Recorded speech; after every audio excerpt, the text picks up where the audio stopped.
Pelican Bay Prison, Mental Health Crisis Behind Gang Territory Lines, Maximum Security Documentary. Buried at the edge of California's northern wilderness, sits a place built to break the human mind. A place where the walls don't just hold inmates, they hold history, trauma, and secrets that were never meant to leave. Inside these corridors, gang rivalries are carved into the very concrete. Inside these cells, men who entered as inmates have left as ghosts of themselves. Tonight, we go behind the gang territory lines, inside the security housing unit, Pelican Bay's most feared psychological battleground. Because what happens in these cells isn't just punishment. It's a mental health crisis the system has tried to ignore for decades. Before deep into the full documentary, kindly don't forget to like, comment, and subscribe for more prison documentary. This documentary contains descriptions of prison conditions and violence for educational purposes based on verified sources. Viewer discretion is advised. Pelican Bay Prison, Mental Health Crisis Behind Gang Territory Lines. An original maximum security documentary.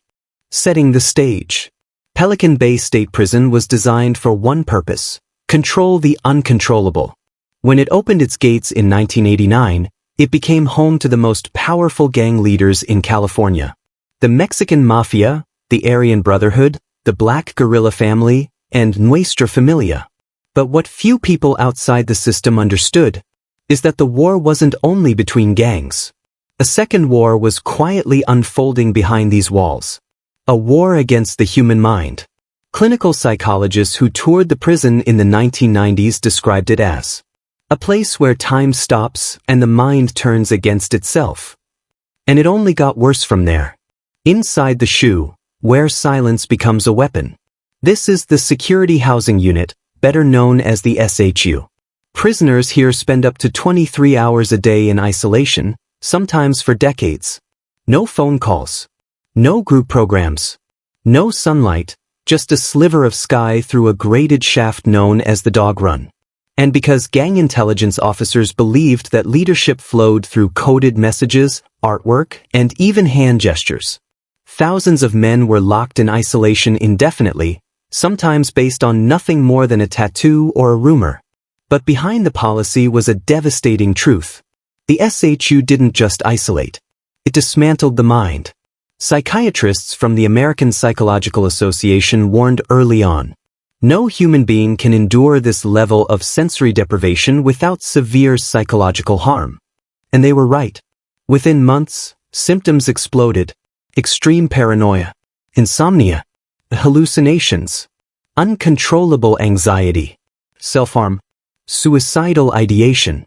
By the early 2000s, Pelican Bay had one of the highest isolation-related mental health crisis rates in the United States. But the system kept turning. Gang territory lines and mental collapse. To understand Pelican Bay's mental health crisis, you have to understand the gangs.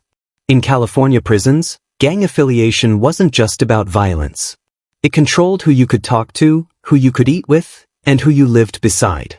But inside Pelican Bay, these invisible lines became psychological traps. Imagine this. You're placed in a SHU pod with members of your own gang. You eat alone, you walk alone, you sleep alone, but your mind never feels alone.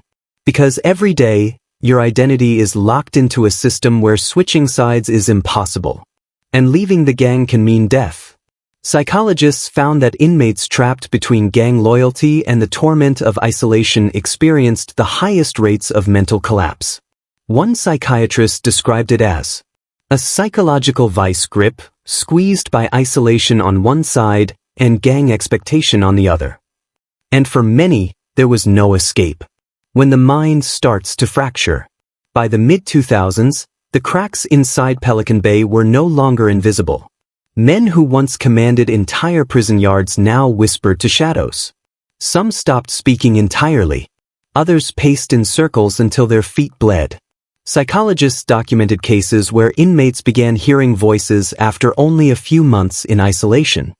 For those with pre-existing conditions, the SHU acted like a pressure chamber, intensifying symptoms until rational thought collapsed. One inmate spent so many years in isolation that he forgot the sound of another person's voice. When officers finally spoke to him, he flinched, as if human speech itself had become a threat.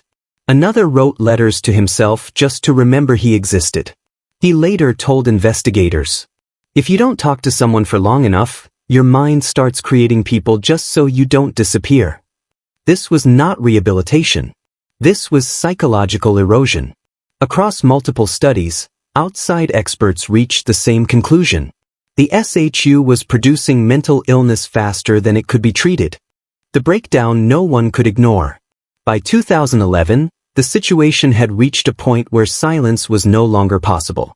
Internal reports showed rising rates of self-harm, suicide attempts, psychotic breaks, untreated schizophrenia, severe depression. Mental health staff were overwhelmed. Some were responsible for hundreds of cases at once, a workload impossible to manage inside any institution, let alone Pelican Bay. Letters began leaking out to advocacy groups. These letters described conditions that bordered on psychological torture. Cells smeared with feces, men begging for medication, others who hadn't touched another human being in years. Even correctional officers admitted privately that the environment was breaking people. One officer said, "Some guys go in the SHU angry. They come out empty." This was the turning point, the hunger strikes that shook the system. In 2011, something unprecedented happened. More than 6,000 inmates across California participated in a massive hunger strike.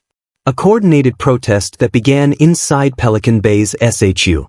It was the largest inmate protest in California prison history.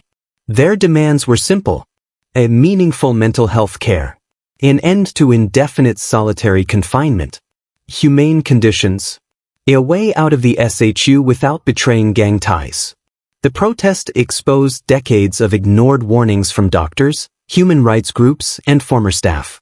For the first time, the public saw Pelican Bay not as a fortress of order, but as a place where the mind was a battleground. National media attention followed. Lawsuits were filed. Civil rights attorneys argued that the SHU violated basic human rights. And the pressure finally forced the system to respond. The DOJ investigation and the system on trial. The Department of Justice began examining conditions inside Pelican Bay. Their findings echoed what researchers had been saying for years. Isolation was not controlling violence. It was creating mental illness. The investigation revealed extreme sensory deprivation, long-term psychiatric neglect, inadequate staffing, a misuse of gang validation practices, a dangerous medication lapses. The psychological damage was undeniable. One federal judge described the SHU's conditions as a sentence to psychological death. Momentum shifted. Reform was no longer optional, it was unavoidable. The fall of indefinite solitary confinement. The pressure created by the hunger strikes and the DOJ findings pushed California into a corner. For decades, Pelican Bay's SHU had been untouchable, a symbol of total control over prison gangs. But now, courts were questioning its legality. Psychologists were condemning its design. And the public was finally hearing the stories of men who had spent 20, 25, even 30 years in a cell the size of a parking space. In 2015, everything changed. A landmark lawsuit, Ashker v. California, challenged the entire SHU system. Former SHU inmates testified about the psychological deterioration they experienced, the hallucinations, the fear, the sense of disappearing. Their stories were backed by decades of scientific evidence. California settled the lawsuit. It was the beginning of the end for indefinite solitary confinement in the state. Under the settlement, thousands of inmates were moved out of the SHU. Indefinite isolation based on gang affiliation was abolished. A new mental health review protocols were implemented. SHU terms required clear and documented behavioral violations. For the first time in decades, Pelican Bay's most isolated men saw doors open. But freedom did not mean healing. The difficult returned to the general population. When SHU inmates were transferred back to the general population, staff and psychologists expected problems. But no one predicted how serious the mental aftermath would be. Men who had lived in silence struggled with basic social interaction. Some couldn't tolerate noise and covered their ears during normal yard hours. Others froze when another inmate stood too close.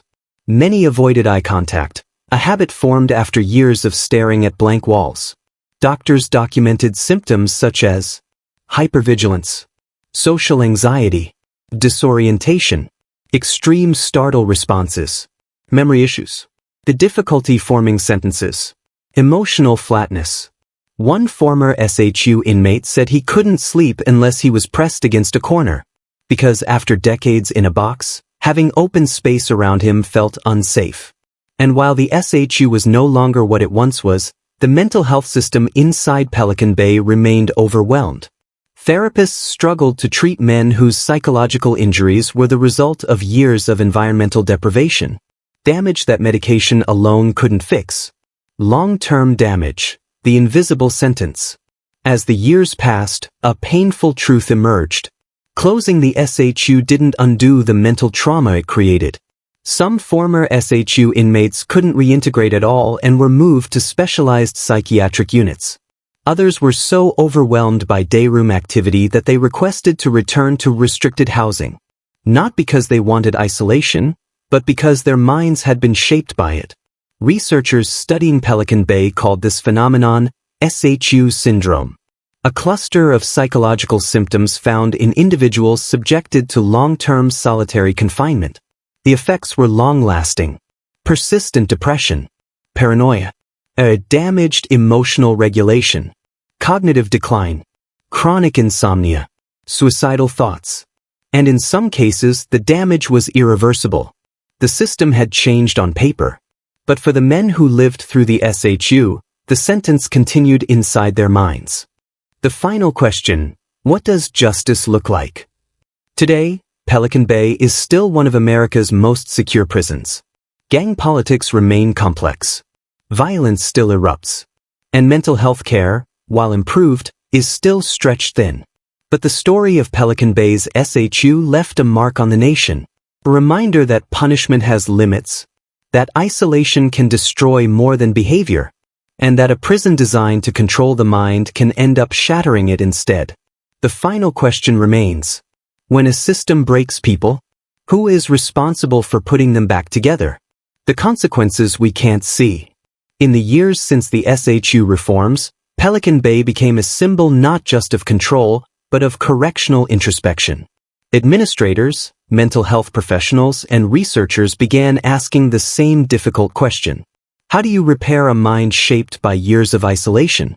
Therapy programs expanded. New training was created for staff, focusing on crisis response and mental health awareness. More inmates began receiving consistent psychiatric evaluations. But even with progress, the scars remained. Experts warned that the psychological effects of long-term isolation could last for decades. Some former SHU inmates described feeling disconnected from reality long after they re-entered normal housing. Others struggled to trust anyone. A survival instinct formed in a place where vulnerability meant danger.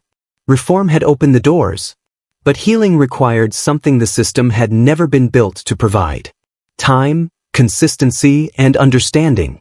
The broader truth about America's maximum security prisons. Pelican Bay wasn't the only facility facing these challenges. Across the country, from ADX Florence to Rikers Island, mental health systems were strained, understaffed, and overburdened. National statistics revealed a stark reality. A significant number of people entering maximum security prisons already struggled with mental health conditions, and the environment often intensified those struggles. The crisis wasn't isolated. It was systemic. Researchers, the Department of Justice, and mental health organizations agreed on one thing: the way America handles mental illness inside prisons affects not just inmates, but society as a whole. When people leave prison more damaged than when they arrived, the consequences extend far beyond the walls. The lesson Pelican Bay left behind. The story of Pelican Bay's SHU is a story of extremes. Extreme control, extreme conditions, and extreme psychological consequences. But it also sparked one of the largest correctional reforms in California history. A reform driven not by violence, but by voices. Voices that had been silent for years. The lesson is simple, but powerful. Safety and security matter. But mental health does too. Ignoring it doesn't make a problem disappear. It just makes it harder to confront later. Today, the SHU stands as a reminder of what happens when a system focuses solely on containment and forgets the cost to the human mind. If you've made it this far into the documentary, you now understand what few people ever see. The psychological price of surviving behind gang territory lines inside one of America's most extreme correctional environments. Stories like this aren't just about prisons. They're about decisions, systems, and the hidden realities that shape lives. Thank you for watching and supporting educational content like this. It helps ensure that stories buried behind concrete and steel are never forgotten.